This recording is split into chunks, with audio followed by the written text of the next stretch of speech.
please remember to leave a like, a comment, share the video about, and if you haven't already, subscribe. Thank you.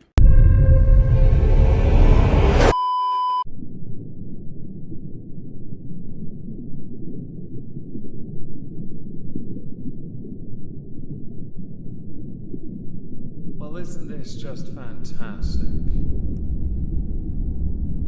Captain's log. Subdates 230417.7. While the Gloriana is retrofitted, the crew are cloned, electroshock therapy for those who refuse to relearn, and Bork is being crucified, we need to keep up some appearances with Subfleet. So we're relocating to a Titan burial site to acquire some sacks of body parts that apparently a guy called Dexter left behind. Hello everyone, welcome to This Week at Twitter, or Twat. Before we start the video, I want to promote my Rumble channel. All content from this goes over there, but I've also recently started uploading content exclusively over there. In the pinned comment, the very first thing you're going to see is my Rumble channel link, but also the video I made. One I can't put on YouTube, it concerns talking about COVID, and they're still really funny about it. Please consider subscribing, it greatly helps me. Thank you. To start, we're going to talk about a dog buggerer, allegedly. I saw this via a number of people. We have breaking 911 and it's not Whitney, Wisconsin. Sheriff. Woman aged 19 had extremely graphic sex with dog in social media videos so disturbing,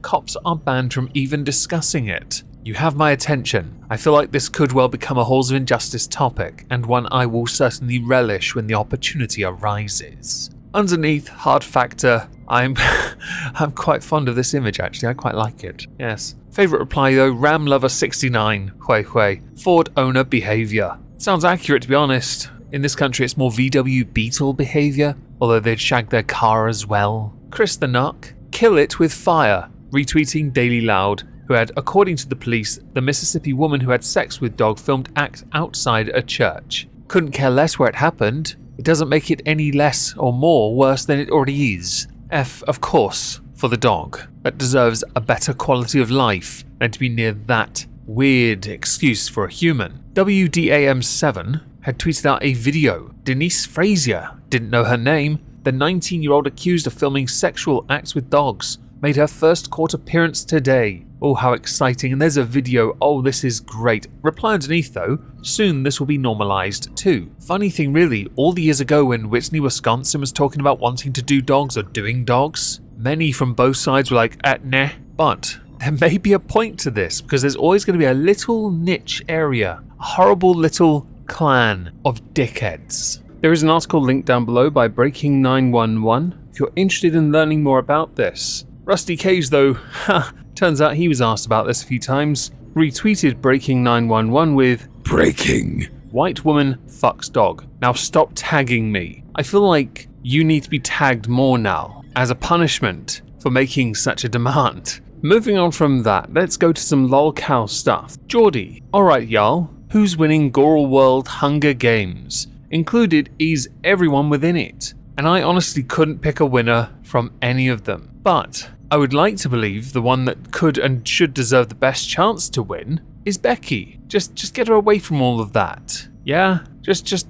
away from it. Do let me know in the comments who you think would win a Goral World Hunger Games. I should probably explain why I don't think anyone else in that image would win, because they'd be too busy having arguments back and forth online with FFG. No point saying otherwise, that's pretty much how it goes, even when they are in the wrong. And with that in mind, we should perhaps touch on the back and forth concerning Charlie Gold and French Fried Girl, who is totally not a hater and a rogue, when she is in fact fast becoming an ever more polarizing character that can be considered both a non-lolcow and a lolcow at the same time. No offense intended, and that doesn't mean Charlie Gold is innocent. She gets a lot of crap as well for various reasons. Over on Twitter I reached out to Vicky Vida, because I required the context to better understand why Charlie Gold and French Fried Girl were having a back and forth. She explained to me it stemmed from the fact that FFG had been swooning over a vlogger much younger than her. The vlogger was informed of this. They were not impressed by this. Charlie Gold had actually called FFG out for this because she had called Chantal out for her age gap difference between herself and Salah. It seemed a tad hypocritical. FFG befriended, I believe, the ex-girlfriend of the vlogger and got involved in their lives. which many consider quite inappropriate, which is another thing that Charlie Gold called her out for. This then led to a number of back and forths.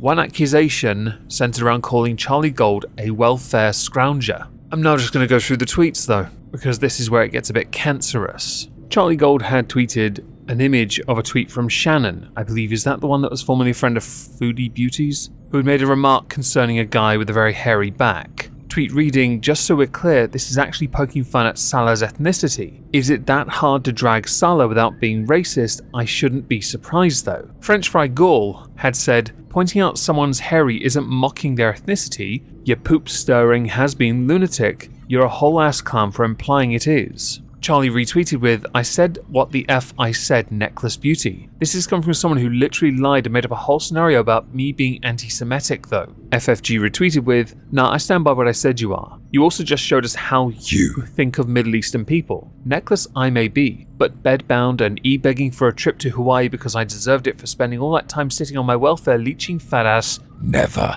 effing parasite." Charlie retweeted, "I have never been on welfare, damn come through racism." Now, I am not familiar with this racism thing about being on welfare and ethnic minorities. There is a large number of people in my country that are on welfare. Yes, I don't pay attention to the racial aspect of that. But I'm not going to deny there are some stereotypes I have heard of. So one has to be a bit careful when they're being a keyboard warrior on Twitter, especially when we know in person with the very person you are a keyboard warrior with. Say for example, the person you edit videos for. Yes, I'm going to run with that joke till the day I die. You turned into someone that essentially showed her belly, one of them. But as is often the case on social media, people are big brave and will say absolutely anything because they're not interested in the discourse, they want cheap gotchas. Which is pretty much what those responses are. Very cheap gotchas. When you make Charlie look like she's in the right, you don't look good. FFG had replied later, "Ooh, welfare's racist now too?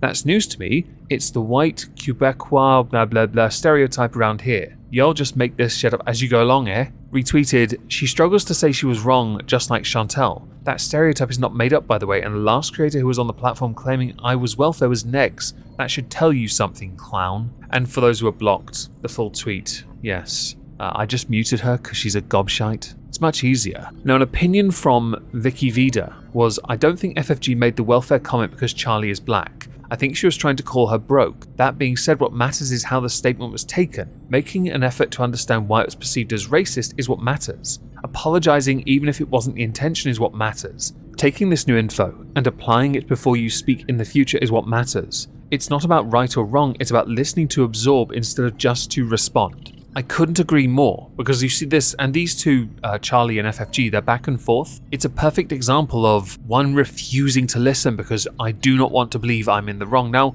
FFG did, on a number of occasions, issue apologies. Charlie ended up responding to them because they weren't really apologies at all. They were pretty bad, actually. But we're going to carry on. New account Beezing. Yeah, nice try, but that's not at all what happened. People were saying you've changed up where you were born, like New York, Chicago, Canada, Greece, not questioning your heritage. Still over there stewing, I see, because you can't handle you made an ass of yourself. Included is an image of a tweet from FFG. Questioning a Jew's heritage is something a Nazi would do. Only in this community to fake SJW's attack on some BS while being xenophobic and openly anti-Semitic. And their fake woke has-been leader encourages it and participates. You're a whole ass. When I saw all of this unfold, my first response was, could you look, or all of you involved, look like you are just the quintessential cliche, too arrogant, selfish, self-absorbed, narcissistic type to simply concede? So desperate to be right and refuse to be wrong, or understand how you could be misinterpreted. But at the same time, when you attack not just you, anyone else involved, it comes across as a big deflection onto another issue. The issues between yourself and Charlie are very much one thing, just one. I will admit, I do roll my eyes a little when some just jump on certain buzzwords. Bandwagoning, I guess, to an extent, like racism, anti-Semitism, Islamophobia, all that. I roll my eyes at it. The discourse to me is what fascinates me. But when you see it unfold within any community, it always and invariably ends the same way. Some will latch onto it instead of focusing on the core issue of disagreement. It becomes one massive circle jerk of free content. And while there's nothing wrong with a bit of free content, it does in effect make you look even dumber than you already are. Disingenuous. deflective and with no actual substance or credibility. I'm going to link the entire thing because there's actually more tweets to it, but I don't want to be here all day doing this one. I kind of want to do some fun ones now. Oh, and one last thing. Calling someone a has-been that used to or does still comment on girls while you yourself comment exclusively on girls. This bubble of existence is quite small, and as someone that does it as well from time to time, we really don't matter. This internet bravery is quite amusing. Moving on, recently a regular from the videos of Mr. Beast retweeted an individual called Blix, who had tweeted "Bro, WTF happened?" 2 images of Chris. Chris had retweeted with HRT and it's only been 2 months. Ethan Klein responded, "I support you, King." Boblax, Ethan really called Chris King at her announcement of taking HRT to become a woman physically, LOL. Jeremy of the Quartering though, he responded differently to this. He since went on to delete the tweet, and I don't have the full thing because of it wasn't archived in time. Yeah, everyone, the Moral Compass Keemstar has told you to stop questioning why a man with a child is pumping his body full of poison. It's harassment, and if you disagree, you're a stupid, I assume nincompoop is the last part. Chris the Narc had retweeted this with, "Oh baby, is it Jeremy Cope tweet night? Get the popcorn." And yes, Chris the Narc did later include the image of the tweet. LMFAO, he deleted it. At the Quartering, what happened? With Repsion replying, "He was drunk on pizza and hot dogs again." The model gamer though did get it right, I think. He drunk posts, then deletes so he can deny it. After all, remember what Quantum TV taught us? If it's deleted, YouTube won't act on it, even if the Wayback Machine shows it. One last reply though, Drew, guess I was right. Alright Jeremy, you know the deal. You get drunk, make an ass out of yourself. We laugh at you and you delete the tweets. And we repeat the cycle tomorrow. Got it? Okay, get going. I don't like ragging on Jeremy, or many creators for that matter, but he does develop this really odd tendency to do this on Twitter quite often, forgetting that the internet really is forever. Chris the Narc had tweeted out the image. I had it on Discord. I archived a screenshot of it. It really is forever. Perhaps remove yourself from social media when you decide to drink, I assume, one Sol Bud Light. We're going to finish with 2 more tweets. The first is Hannah Animal, including an image from The Gooch 445, EDP essentially. If you don't know who he is at this point, that's fine. I'll give you the briefest of histories. He tried to meet up with a 13-year-old claiming it was for a cupcake. He is effectively excommunicadum from YouTube. On Instagram, I can't wait to have your legs facing my ceiling while my tongue deep in your... I don't know with that face if I'd want that near me. Final one from Dr. Evil Gamer. Everything after Enterprise is unsalvageable. Included are images from each version of Star Trek. TOS, TOS movies, Next Generation, DS9, Voyager, TNG movies and Enterprise. The ones that don't really work, according to Dr. Evil Gamer, are the Kelvin movies, Discovery, Lower Decks, Picard, and Strange New Worlds. Now I would argue the first Kelvin movie had the best potential. It really did. The third was forgettable. The second again had potential, but I think was handled quite poorly. Discovery has a few episodes scattered amongst it that actually are quite good, but the episodes are so few and far between that the show is trash. Lower Decks I find very funny because it's a cartoon. Picard is only really getting love for John Delancey's performance as Q in Season 2 and for Season 3 because it's what people thought Picard was going to be from the offset. And Strange New Worlds, I've seen clips of that on YouTube. Again, it has great potential, I think. I really do think that. But I would love to know what you think if you are a Trekkie. If you're not, that's quite alright. I can show you the EDP picture again if you really like. But do let me know in the comments what you think. I will though throw a swerve in this. While Voyager now is a bit more respected, I still think a lot of it is horrendous. Genuinely. And Harry Kim should have been promoted at least twice in that show.